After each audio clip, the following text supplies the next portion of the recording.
প্ৰত্যাহ্বানক সুযোগলৈ ৰূপান্তৰিত কৰা। ডক্টৰ সুৰেশ হানাগাৱাৰী, পদ্মশ্ৰী 2026। 1963 চনত জন্মগ্ৰহণ কৰা তেওঁ হিম'ফিলিয়া বি ৰোগত আক্ৰান্ত হৈছিল। এইটো এটা জিনীয় বিকাৰ য'ত তেজৰ গোট ভালদৰে জমা নহয়। মায়ে মোক পিঞ্জৰাবদ্ধ ভাটৌৰ দৰে ডাঙৰ কৰিলে। যদি হিম'ফিলিয়াৰ চিকিৎসা নহয় বা সঠিকভাৱে চিকিৎসা কৰা নহয়, তেন্তে বাৰে বাৰে গাঁঠিৰ ক্ষতি হ'লে, বিশেষকৈ শিশুৰ ক্ষেত্ৰত স্থায়ীভাৱে অক্ষমতা আহিব পাৰে। ডক্টৰ সুৰেশ নিজেই এই ৰোগত আক্ৰান্ত আছিল আৰু সেয়েহে হিম'ফিলিয়া ৰোগত আক্ৰান্ত আন শিশুসকলে স্বাভাৱিক জীৱন যাপন কৰাটো বিচাৰিছিল। মামাৰ তীব্ৰ মূৰৰ বিষ হ'বলৈ ধৰিলে। তেওঁ ডাক্তৰক ক'লে, মোৰ হিম'ফিলিয়া হৈছে, মোৰ মগজুত তেজ ওলোৱা অনুভৱ কৰিব পাৰিছোঁ। তেওঁ তেওঁলোকক 2ৰ পৰা 3 বটল তেজ দিবলৈ অনুৰোধ জনায়। চানচাইটিছ বুলি ভাবি ডাক্তৰে তেওঁক এণ্টিবায়'টিক আৰু বিষনাশক ঔষধ দি সেইদিনা আমাৰ OPDৰ পৰা বাহিৰলৈ পঠিয়াই দিলে।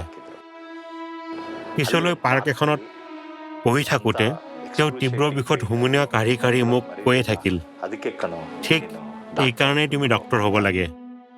এসপ্তাহৰ পাছত তেওঁৰ দেহাৱসান ঘটে। তাৰপিছত মই ডাক্তৰ হোৱাৰ সংকল্প ল'লোঁ। ডক্টৰ সুৰেশে MBBS কৰে আৰু পিছলৈ পেথলজিত MD কৰে।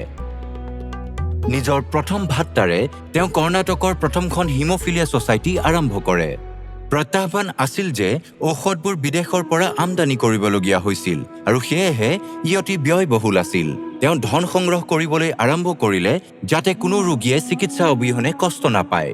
তেওঁ সমাজৰ সকলো শ্ৰেণীক একত্ৰিত কৰি কাৰ্যত অৱদান আগবঢ়াবলৈ উৎসাহিত কৰিছিল।